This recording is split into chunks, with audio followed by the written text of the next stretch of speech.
नमस्कार, speed news मध्ये आपलं स्वागत आहे। एक नजर आजच्या ठळक घडामोडीवर। पन्हाळा येथील ऐतिहासिक वास्तू 15 मे पर्यंत पर्यटकांसाठी बंद।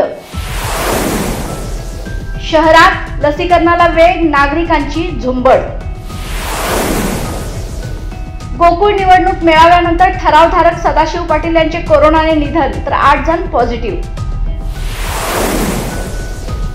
रस्त्यावर उतरल्यास सक्तीने रॅपिड अँटीजन टेस्ट होणार, महापालिका प्रशासनाचा निर्णय। कोरोनाच्या पार्श्वभूमीवर कोरोनाचा संसर्ग होऊ नये यासाठी कोल्हापूर शेती उत्पन्न बाजार समितीच्या वतीने नवीन नियमावली तयार।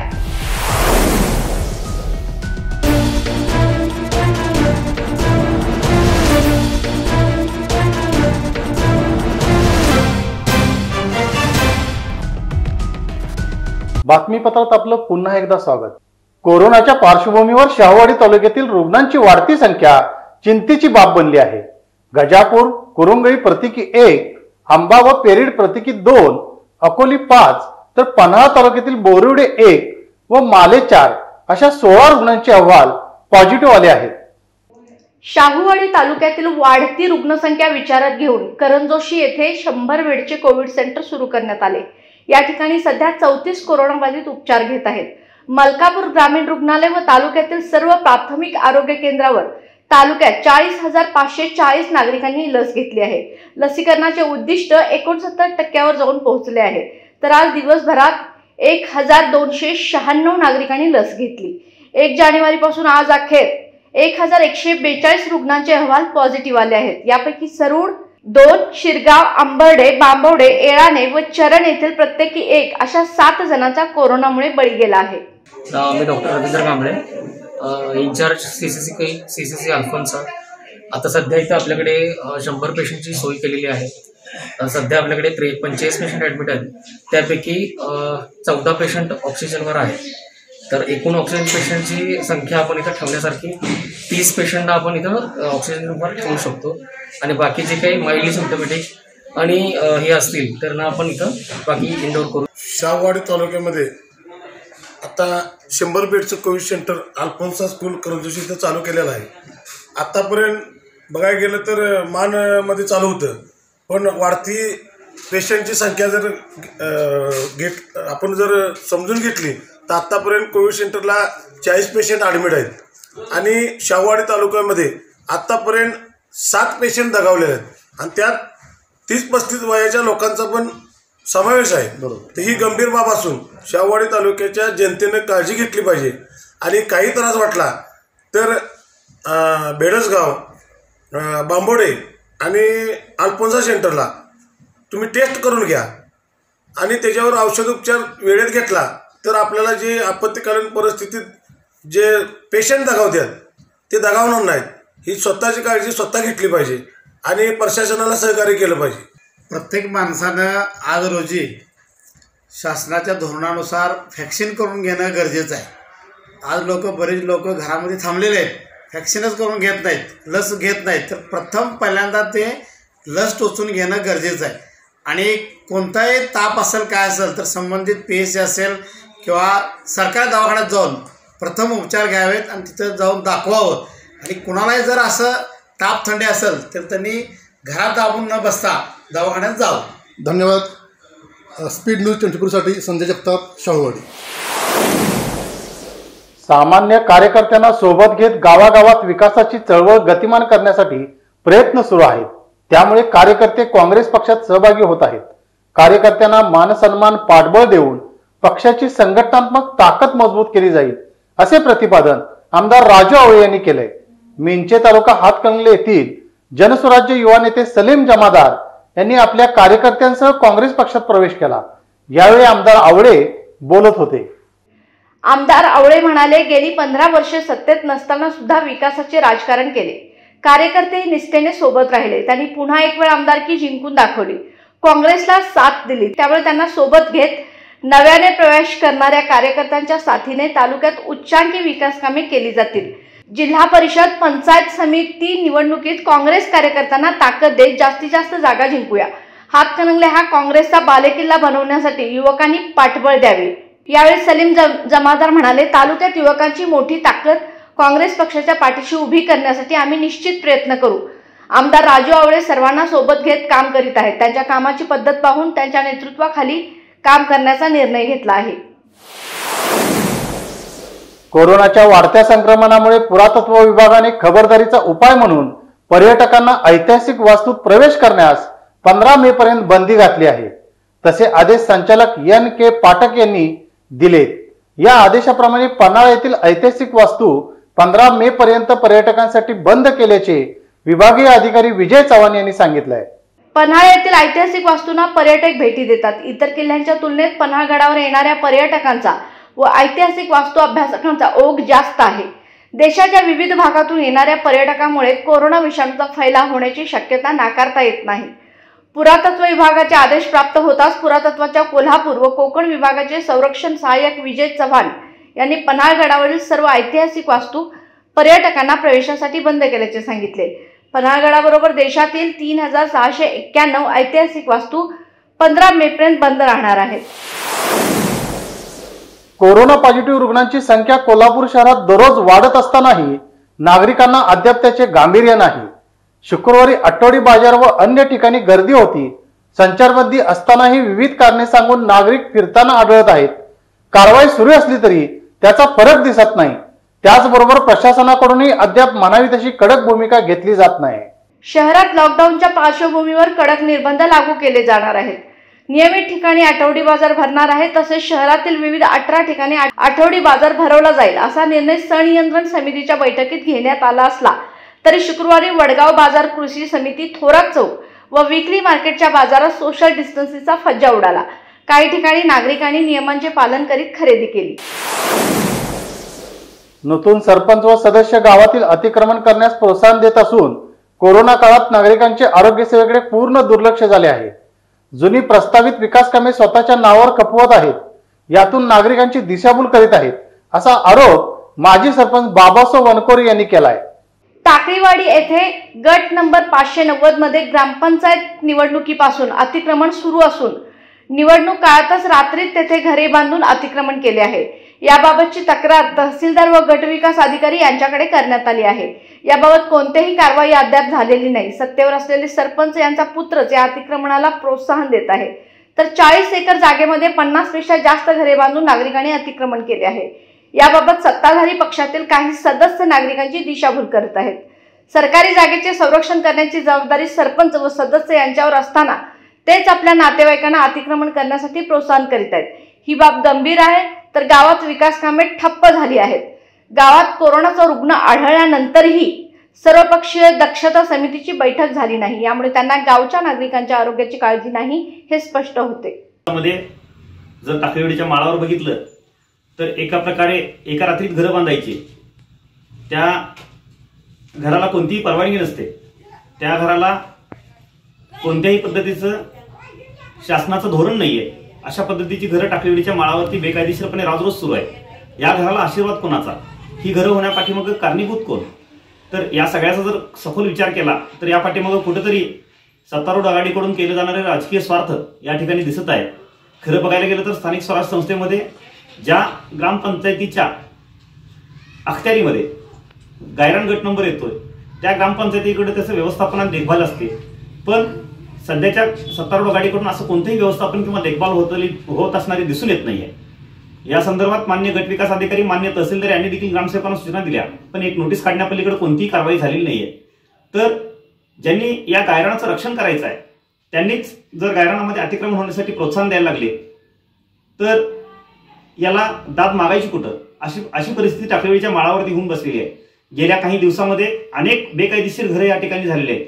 मी आपल्या माध्यमातून शासनाला या ठिकाणी विनंती करतो की आपण स्थळ पाहणी करावी आणि ही बेसुमार होणारी घरं, बेकायदेशीरपणे होणारी घरं त्वरित थांबवावीत आणि संबंधित ज्यांच्या राजकीय आशीर्वादाने हे सगळं घडलेलं आहे त्यांच्यावर लगेचच या ठिकाणी कारवाई करावी अशी मी आपल्या माध्यमातून या ठिकाणी विनंती करतो.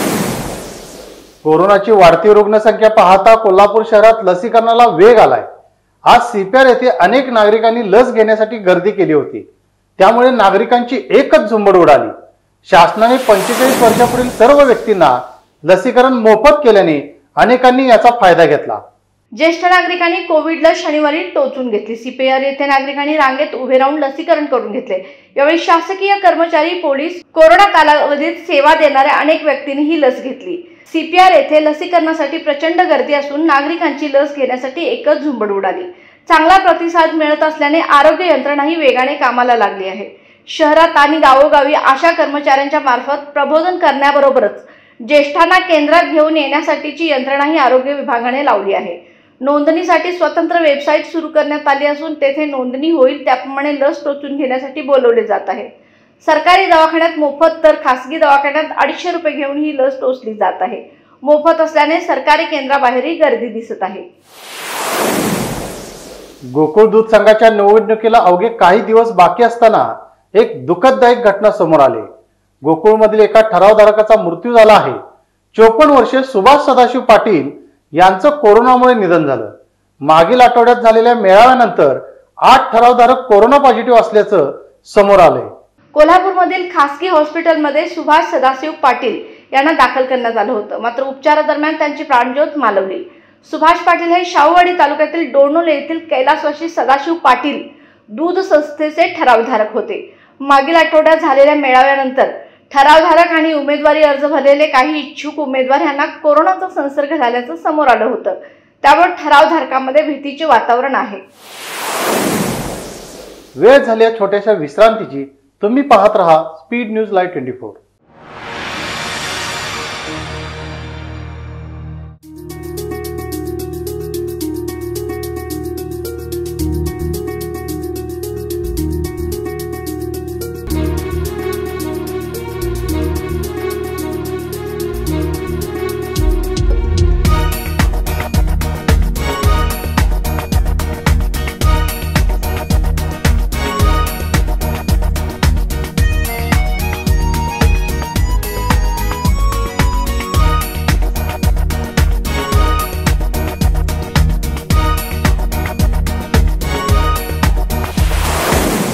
विश्रांतीनंतर पुन्हा बातमीपत्रात आपलं स्वागत।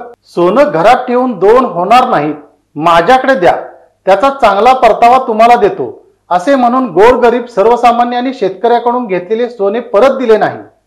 सोने मागितले तर मी एक प्रॉपर्टी विक्री केली आहे, त्याचे 2.25 कोटी रुपये येणार आहेत। आल्यानंतर मी तुम्हाला तुमच्या सोन्याच्या बदलात ते पैसे देतो, असे सांगून कोल्हापुरातील गुजरीतील एका मंदिर परिसरात राहणाऱ्या सराफाने अनेकांना कोट्यावधी रुपयांचा गंडा घातलाय। सोन्याच्या बदल्यात दिलेले अनेक चेक बँक खात्यात पैसे नसल्याने वटलेले नाहीत। आता याच सराफाकडून लॉकडाऊनचे कारण देत लोकांचे पैसे देण्यास टाळाटाळ करत आहे। बालिंगा येथील एका सराफाने अशीच फसवणूक करून तो फरारी झाला आहे। यावरूनच कोल्हापुरातील या सराफाचा विषय चर्चेत आला आहे। गुजरीतील सराफाकडून सोन्याचे दागिने करायला घेतलेली ऍडव्हान्सही हडपली आहे। गहाण ठेवलेले दागिने मोठ्या बँकेत ठेवून त्यावर कर्ज काढून मूळ मालकीची फसवणूक केली आहे। याशिवाय दागिने दुरुस्त करण्यासाठी म्हणून घेतलेले दागिने 5 ते 6 महिने परत दिलेले नाहीत। या सराफाच्या विश्वासावर राहून मुलीच्या लग्नाच्या आणि दागिन्यासाठी दिलेली ऍडव्हान्सही गायब आणि सोनेही दिलेले नाहीत। अनेकांना लग्नाच्या आदल्या दिवशीपर्यंत सोने देतो म्हणून सांगतो, पण दिलेला शब्द पाळत नाही। यातून तो सराफ पैसे घेतलेल्या ग्राहकाला दागिने लग्नाच्या दिवशी सकाळी लवकर घेऊन जा असे सांगतो, पण तरी तो दागिने देत नाही। त्यामुळे या सराफाच्या फसवणुकीमुळे मुलीच्या लग्नातच वडिलांना मान खाली घालायची वेळ आली आहे। अशा सराफामुळे प्रामाणिक आणि विश्वासाने काम करणाऱ्या सराफांना गालबोट लागले आहे। कोरोना संसर्गाच्या पार्श्वभूमीवर शहरात संचारबंदी असताना अत्यावश्यक कामाच्या नावाखाली रस्त्यावर आल्यास संबंधित व्यक्तीची आज शनिवारपासून मोबाईल व्हॅनद्वारे रॅपिड अँटीजन टेस्ट करण्याचा निर्णय महापालिका प्रशासनाने घेतलाय। तशा सूचना प्रशासक डॉक्टर कादंबरी बलकवडे यांनी दिल्या। राज्यासह कोल्हापूर जिल्ह्यातही संचारबंदी लागू आहे। अत्यावश्यक कामाच्या नावाखाली नागरिक बाहेर पडून गर्दी करत आहेत। दुकान, बँक, भाजी मार्केट येथे नागरिकांची जास्त गर्दी होत आहे। प्रशासक डॉक्टर कादंबरी बलकवडे यांनी शुक्रवारी शहरात फिरती करताना सर्वत्र गर्दी असल्याचे दिसून आले। त्यांच्या समेत अतिरिक्त आयुक्त नितीन देसाई, उपायुक्त निखिल मोरे अत्यावश्यक सेवेच्या नावाखाली गैरफायदा घेतला जात आहे। संचारबंदी असूनही होणाऱ्या गर्दीमुळे कोरोनाचा प्रादुर्भाव व धोका अधिकच वाढला आहे। शहरात मोबाईल व्हॅनच्या पथकाद्वारे रॅपिड अँटीजन चाचणी करण्याबाबत नियोजन करण्याच्या सूचना डॉक्टर बलकवडे यांनी उपायुक्त निखिल मोरे यांना दिल्या। महापालिकेच्या या पथकाद्वारे शहरातील ज्या ज्या ठिकाणी गर्दी होईल त्या ठिकाणी जागेवरच आज शनिवारपासून कोविड चाचणी करण्यात येणार आहे। संबंधित व्यक्ती पॉझिटिव्ह आढळल्यास त्यांना तात्काळ विलगीकरण कक्षात पाठवण्यात येणार आहे. राज्यात कोरोनाचा उद्रेक दिवसेंदिवस वाढत आहे. जिल्ह्यात दररोज शेकडोने रुग्ण सापडत आहेत. मृतांचा आकडा वाढत आहे. लोकांना बेड मिळत नाही. अशा परिस्थितीत रक्ताचा तुटवडा जाणवत आहे. परिस्थितीत कोरोना काळात माणुसकीचा झरा म्हणून वर्ल्ड मराठा ऑर्गनायझेशन ही संघटना मानवतेच्या भावनेतून कोल्हापूर येथे रविवार दिनांक 18 रोजी रक्तदान शिबिर आयोजित करत आहे. या शिबिरात जास्तीत जास्त लोकांनी रक्तदान करून या राष्ट्रीय आपत्तीत समाजाच्या उपयोगी पडावे व जास्तीत जास्त लोकांनी रक्तदान करावे असे संयोजकांनी आवाहन केले आहे. रविवारी सकाळी 8 ते रात्री 5 या वेळेत कोरोना नियमावलीच्या सर्व सूचनांचे पालन करून व सर्वांची काळजी घेऊन राममंगल सांस्कृतिक भवन, सायबर चौक, रिंग रोड, NCC भवन समोर कोल्हापूर येथे हे रक्तदान शिबिर होणार आहे. सर्व रक्तदात्यांनी आपले नाव नोंदणी कोल्हापूर ॲडमिन टीम यांच्याकडे व्हॉट्सअपच्या माध्यमातून करावी असे आवाहन करण्यात आले आहे. कोरोनाच्या पार्श्वभूमीवर कोरोनाचा संसर्ग होऊ नये यासाठी कोल्हापूर शेती उत्पन्न बाजार समितीच्या वतीने नवीन नियमावली तयार केली आहे. त्यानुसार भाजीपाल्याचे सौदे झाल्यानंतर फळांचे सौदे काढण्यात येणार आहेत. त्याचबरोबर आंबा व भाजीपाल्याची किरकोळ विक्री इतर ठिकाणी हलवली आहे. कोल्हापूर जिल्ह्यात कोरोनाचा संसर्ग वाढू लागला आहे. भाजीपाल्यासह शेतीमाल विक्री सुरू आहे. मात्र बाजार समिती सौद्यादरम्यान गर्दी होत असल्याने संसर्ग वाढण्याचा धोका असतो. या पार्श्वभूमीवर शुक्रवारी बाजार समितीत शाहूपुरीचे पोलीस निरीक्षक श्रीकृष्ण कटकधोंड यांच्या उपस्थितीत समिती, प्रशासन, व्यापारी अडत्यांची बैठक झाली. भाजीपाला व फळ मार्केट जवळ आहे, त्यात एकाच वेळी सौद्यांची प्रक्रिया सुरू होत असल्याने गर्दी वाढते. यावर उपाय म्हणून पहाटे 5 ते सकाळी 9 पर्यंत भाजीपाल्याचे सौदे काढले जाणार आहेत. फळ मार्केटमध्ये सौद्याची प्रक्रिया सुरू होणार आहे. त्याचबरोबर घाऊक मार्केटमध्ये हापूस आंब्यासह इतर फळांची किरकोळ विक्री केली जाते. ही विक्री विठ्ठल मंदिर परिसरात सोशल डिस्टन्सिंग ठेवून केली जाणार आहे. त्याचबरोबर किरकोळ भाजीपाला विक्री ती समितीच्या मुख्य इमारतीच्या मागील बाजूस होणार आहे. बैठकीला बाजार समिती अशासकीय समितीचे सदस्य सूर्यकांत पाटील, सचिव जयवंत पाटील, महापालिकेचे अधिकारी, समितीशी संबंधित घटक उपस्थित होते. गोकुळच्या राजकारणात आतापर्यंत स्वर्गीय विक्रमसिंह घाटगे यांना घेऊनच आपण पॅनलची बांधणी केली. गेली 15 वर्षे राज्य गटाला संघात प्रतिनिधित्व मिळालेले नाही. आता आम्हाला न्याय देणार नसाल तर कार्यकर्ते माझेही ऐकण्याच्या मनस्थितीत नसल्याचे भाजपचे जिल्हाध्यक्ष समरजित घाटगे यांनी माजी आमदार महादेवराव महाडिक यांच्यासमोर स्पष्ट केले. महाडिक यांनी शुक्रवारी सकाळी समरजित सिंह घाटगे यांच्या कोल्हापुरातील निवासस्थानी जाऊन भेट घेऊन सत्तारूढ आघाडीसोबत राहण्याची विनंती केली. यावर आम्हाला सामान्य कार्यकर्त्याला गोकुळमध्ये संधी द्यायची असल्याने नवोदिता घाटगे यांनी अर्ज भरला नाही. कोल्हापूर दक्षिण कागल व एकूणच जिल्ह्यात राजगटाला मानणारे 100हून अधिक ठराव आहेत. त्यामुळे गटाला एक जागा द्यावी. जर उमेदवारीचा विचार करणार नसाल तर कार्यकर्ते माझे ऐकतीलच असे सांगता येणार नसल्याचे समरजित सिंह घाटगे यांनी सांगितले. दिल्लीला गेल्यानंतर कार्यकर्त्यांनी परस्पर पत्रकार परिषद घेऊन आपली भूमिका मांडली. येत्या 2 दिवसात सगळ्यांशी चर्चा करणार असल्याचे घाटगे यांनी सांगितले. राजे गटाला जागा मिळाली यासाठी महादेवराव महाडिक यांना सांगितले. उमेदवारी दिली नाही तर कार्यकर्ते माझे ऐकतील की नाही याबाबत शंका असल्याचे आपण महाडिक यांना सांगितले आहे. वेळ झाल्या बातमीपत्रात इथंच थांबण्याची. उद्या पुन्हा भेटू नवीन ताज्या बातम्यांसह. तुम्ही पाहत रहा speed news live 24. Stay live, stay update.